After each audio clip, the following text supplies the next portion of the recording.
ಬಸವತತ್ವ ಸಮ್ಮೇಳನದಲ್ಲಿ ಮಹಿಳಾ ಸಂಗಮ, ಸಮಾಜ ಪರಿವರ್ತನೆಯಲ್ಲಿ ಮಹಿಳೆಯರ ಪಾತ್ರ ಅನಿವಾರ್ಯ. ಪಾಂಡೋಮಟ್ಟಿ. ಚನ್ನಗಿರಿ ತಾಲೂಕಿನ ವಿರಕ್ತ ಮಠ ಪಾಂಡೋಮಟ್ಟಿಯಲ್ಲಿ ನಡೆದ ಬಸವತತ್ವ ಸಮ್ಮೇಳನದ ಅಂಗವಾಗಿ ಮಹಿಳಾ ಸಂಗಮ ಕಾರ್ಯಕ್ರಮ ಭಕ್ತಿ ಭಾವ ಹಾಗೂ ಚಿಂತನೆಯೊಂದಿಗೆ ನೆರವೇರಿತು. ಕಾರ್ಯಕ್ರಮದ ಅಧ್ಯಕ್ಷತೆಯನ್ನು ವಿರಕ್ತ ಮಠ ಪಾಂಡೋಮಟ್ಟಿ ಕಮ್ಮತ್ತಹಳ್ಳಿ ಮಠದ ಡಾ ಗುರುಬಸವ ಮಹಾಸ್ವಾಮಿಗಳು ವಹಿಸಿ ಮಾತನಾಡಿದರು.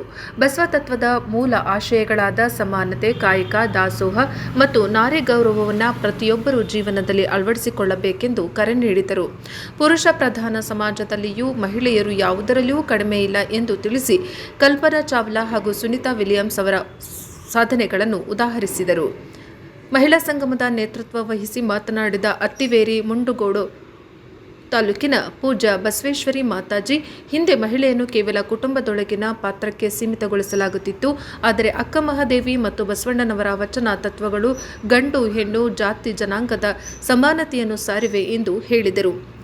ಇಂದು ಧರ್ಮವನ್ನು ಕೇವಲ ವಿಧಿವಿಧಾನಗಳಿಗೆ ಸೀಮಿತಗೊಳಿಸಿರುವುದು ವಿಷಾದಕರ ಸಂಗತಿ. ಇಂತಹ ಸಮ್ಮೇಳನಗಳು ಮನಸ್ಸಿನ ಶುದ್ಧತೆಯತ್ತ ದಾರಿ ತೋರಿಸುತ್ತವೆ ಎಂದರು. ಶಿಕಾರಿಪುರದ ಬಸವ ಯೋಗಾಶ್ರಮದ ಪೂಜ್ಯ ಶರಣಾಂಬಿಕಾ ಮಾತಾಜಿ ಮಾತಾಡಿ, ವ್ಯಕ್ತಿಯ ಉನ್ನತ ಬೆಳವಣಿಗೆಗೆ ಆಧ್ಯಾತ್ಮಿಕ ಚಿಂತನೆ ಮತ್ತು ಸಂಸ್ಕಾರಯುತ ಶಿಕ್ಷಣ ಅಗತ್ಯವಿದೆ ಎಂದರು. ಗಂಡು ಹೆಣ್ಣು ಸಮಾನರು ಎಂಬ ಭಾವನೆ ಸಮಾಜದಲ್ಲಿ ಬೇರೂರಬೇಕು ಎಂದು ಹೇಳಿದರು. ಕೆಆರ್ಪೇಟೆಯ ಲಾಲನಹಳ್ಳಿಯ ಪೂಜ್ಯ ಜಯದೇವಿ ಮಾತಾಜಿ ಮಾತನಾಡಿ, ಗರ್ಭ ಸಂಸ್ಕಾರ ಮತ್ತು ಧರ್ಮ ಸಂಸ್ಕಾರದಿಂದ ಉತ್ತಮ ವ್ಯಕ್ತಿಗಳನ್ನು ಸಮಾಜಕ್ಕೆ ನೀಡಬಹುದು. ಶಾಲೆಗಳಲ್ಲಿ ಧರ್ಮ ಶಿಕ್ಷಣ ಅತ್ಯವಶ್ಯಕ ಎಂದು ಅಭಿಪ್ರಾಯ ವ್ಯಕ್ತಪಡಿಸಿದರು. ಕಾರ್ಯಕ್ರಮದಲ್ಲಿ ಕಲಘಟಗಿಯ ಬಿರವಳ್ಳಿಯ ಪೂಜ್ಯ ನಂದ ಮಾತಾಜಿ, ಕವಲೆತ್ತುವಿನ ಪೂಜ್ಯ ಮುಕ್ತಾಯಕ್ಕ ಮಾತಾಜಿ, ಶಿರಹಟ್ಟಿ ಕಡಕೊಳದ ಬಸವ ಯೋಗಾಶ್ರಮದ ಪೂಜ್ಯ ಓಂಕಾರೇಶ್ವರಿ ಮಾತಾಜಿ, ಪೂಜ್ಯ ಚಿನ್ಮಯಿ ತಾಯಿ ಕಲ್ಯಾಣಪುರ, ಹೊಸದುರ್ಗದ ಮಾತಾಜಿ ಹಾಗೂ ಅಕ್ಕಮಹಾದೇವಿ ಉಪಸ್ಥಿತರಿದ್ದರು. ಮಾತಾಜಿಯವರು ಒಟ್ಟಾಗಿ ಮಾತನಾಡಿ, ಬಸವಣ್ಣರ ವಚನ ತತ್ವಗಳು ಮಹಿಳೆಯರಿಗೆ ಸಾಮಾಜಿಕ ಸಮಾನತೆ, ಆತ್ಮಗೌರವ ಹಾಗೂ ಧೈರ್ಯ ನೀಡಿದ ಮಹತ್ತರ ಶಕ್ತಿಯಾಗಿದೆ.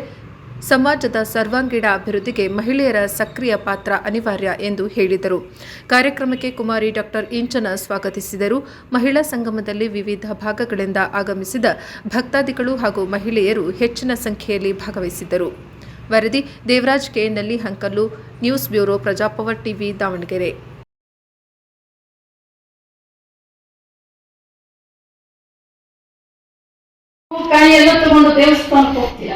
ದೇವಸ್ಥಾನದಲ್ಲಿ ಪೂಜಾರಿ ಪೂಜೆ ಮಾಡ್ತಾನೆ. ದೇವರು ನಿಮಗೆ ಒಲಿಬೇಕು, ಪೂಜಾರಿಗೆ ಒಲಿಬೇಕು. ಪೂಜಾರಿಗೆ ಒಲಿಬೇಕಾದ್ರೆ ನೀವ್ಯಾಕೆ ಹೋಗ್ಬೇಕು? ಇಲ್ಲ ನಮಗೆ ಒಲಿಬೇಕು ಅಂದ್ರೆ ನೀವೇನು ಪೂಜೆ ಮಾಡಿ ಗಂಡನಿರಿ? ಬಸವಣ್ಣರು ಹೇಳ್ತಾರೆ, ತನ್ನಾಶ್ರಯದ ರತಿ ಸುಖವನ್ನು ತಾನುಂಬ ಊಟವನ್ನು ಬೇರೆ ಮತ್ತೊಬ್ಬರ ಕೈಯಿಂದ ಮಾಡಿಸಬಹುದೇ? ತನ್ನ ಲಿಂಗಕ್ಕೆ ಮಾಡುವ ನಿತ್ಯ ನೇಮವನ್ನು ತಾ ಮಾಡಬೇಕಲ್ಲದೆ ನಮ್ಮ ಬಂದಿರ್ತಕ್ಕಂಥ ಹೆಂಡತಿಯನ್ನ ನಾವು ಮಾಡ್ತಕ್ಕಂಥ ಊಟವನ್ನ ಬೇರೆಯವರಿಗೆ ಹೇಗೆ ಬಿಟ್ಕೊಡ್ಲಿಕ್ಕೆ ಸಾಧ್ಯ ಇಲ್ಲವೋ, ನಮ್ಮ ಲಿಂಗಕ್ಕೆ ನಾವೇ ಪೂಜೆ ಪ್ರಾರ್ಥನೆಯನ್ನ ಮಾಡ್ಬೇಕು. ಶರಣಸತಿ ಲಿಂಗಪತಿ. ಹೊಸದಾಗಿ ಮದುವೆ ಮಾಡ್ಕೊಂಡು ಗಂಡ ಹೆಂಡತಿ ಮನೆಗೆ ಬಂದಿರ್ತಾರೆ. ಹೊಸದಾಗಿ ಗಂಡನಿಗೆ ಏನು ಆಸೆ ಇರುತ್ತೆ ಅಂದ್ರೆ, ನನ್ನ ಹೆಂಡತಿನೇ ನನಗೆ ಮನೆ ಹಾಕ್ಬೇಕು, ನನ್ನ ಹೆಂಡತಿನೇ ನನಗೆ ತಟ್ಟೆ ಇಡಬೇಕು, ನನ್ನ ಹೆಂಡತಿನೇ ನನಗೆ ಊಟಕ್ಕೆ ಇಡಬೇಕು, ನನ್ನ ಹೆಂಡತಿನೇ ನನ್ನ ಕಾಲಿ ನೀರು ಕೊಡ್ಬೇಕು, ನನ್ನ ಹೆಂಡತಿನೇ ಎದ್ದು ಬಿದ್ದು ನನ್ನ ಕಣ್ಣಿಗೆ ಕಾಣಬೇಕು ಅಂತಿರ್ತದೆ. ಅತ್ತೆ ಆದವರು ಹೊಸದಾಗಿ ಬಂದರೆ ಏನಾದ್ರು ಮಾಡ್ಕೊಂಡ್ಲಿ ಅಂತ ಬಿಡ್ಬೇಕು. ಆಕೆ ಎಲ್ಲದರಲ್ಲೂ ಮತ್ತೆ ಅಕ್ಕ ಮಹಾದೇವಿ ಕರ್ನಾಟಕದ ಕನ್ನಡ ನಾಡಿನ ಮೊಟ್ಟ ಮೊದಲ ಕವಯತ್ರಿ ಯಾರು ಅಂತಂದ್ರೆ ಅಕ್ಕ ಮಹಾದೇವಿ. ಅಲ್ಲಿಂದ ಹಿಡಿದು ಇಲ್ಲೇ ತನಕನೂ ನಿರಂತರವಾಗಿ ಮಹಿಳೆಯರು ತನ್ನ ಸಾಧನೆಯನ್ನ ಮಾಡ್ಕೊಂಡು ಬಂದಿರುವಂತಹದ್ದು ನಮಗೆಲ್ಲ ಇತಿಹಾಸವನ್ನು ನೋಡಿದ್ರೆ ಗೊತ್ತಾಗುತ್ತೆ. 12ನೇ ಶತಮಾನದ ಆ ಶರಣೆಯರು ತಮ್ಮ ಜೀವಿತಾವಧಿಯೊಳಗೆ ಎಂತಹ ಸಮಸ್ಯೆಯನ್ನೇ ಎದುರಿಸಿದ್ರು, ಜೊತೆಗೆ ಯಾವ ಪರಿಹಾರವನ್ನ ಕಂಡಿಡ್ಕೊಂಡ್ರು ಅನ್ನೋದು ನಾವೆಲ್ಲರೂ ಕೂಡ ತಿಳ್ಕೋಬೇಕಾಗಿರ್ತಕ್ಕಂಥ ವಿಚಾರ. ನಿಮಗೆಲ್ಲ ಒಂದು ಮಾತು ಗೊತ್ತಿತ್ತು, ಈಗಿಲ್ಲ ಅದು. ಎಳ್ಳಿದ್ರೆ ಮುಂದಿನ ಗೊತ್ತಾ, ಮನೆಯಲ್ಲಿ ಒಂದು ಹೆಣ್ಣು ಹುಟ್ಟಿದ್ರೆ ಅಂಗೈಯಲ್ಲಿ ಒಂದು ಹುಣ್ಣಿದ್ದಂಗೆ ಅಂತ ಒಂದು ಶಬ್ದ ಇತ್ತು, ಗೊತ್ತಾ ಯಾಕಂದ್ರೆ? ಗೊತ್ತಿದ್ದವರು ಬಹಳ ಜನ ಕೈ ಎತ್ತಾರೆ. ಅದು ಒಂದು ಕಾಲ ಇತ್ತು. ಹೆಣ್ಣಿದ್ರೆ ಒಂದು ಹುಣ್ಣಿದ್ದಂಗೆ ಅಂತ. ನೋಡಿ, ನಾವುಗಳು ನೀವುಗಳು ನೋಡುವ ಹಾಗೆ ಕಾಲ ಹೇಗೆ ಬದಲಾವಣೆ ಆಗ್ತಾ ಆಗ್ತಾ ಹೋಗುತ್ತೆ ಅನ್ನೋದನ್ನ ನಾವೆಲ್ಲ ತಿಳ್ಕೊಳ್ಬೇಕು. ಅಕ್ಕ ಮಹಾದೇವಿಯವರಿಂದ ಹಿಡಿದು ಗಂಗಾಂಬಿಕೆ, ನೀಲಾಂಬಿಕೆ, ಪಿಟ್ಟವೆ, ರೇಚವೆ, ಸತ್ಯಾದೇವಿ, ಸತ್ಯಕ್ಕ, ಬಂತಾದೇವಿ, ಮಸಣಮ್ಮ, ಲಕ್ಕಮ್ಮ, ಎಲ್ಲ ಶರಣೆಯರ ಪಾತ್ರ ಆ ಒಂದು ಸಮಯದಲ್ಲಿ ಎಷ್ಟು ಮಟ್ಟಿಗೆ ಪ್ರಭಾವವನ್ನ ಬೀರ್ತು ಅನ್ನೋದನ್ನು ನಾವು ಗಮನಿಸಬೇಕು. ಎಲ್ಲವೂ ಕೂಡ ಒದಗಿಸಿದ್ದಾರೆ.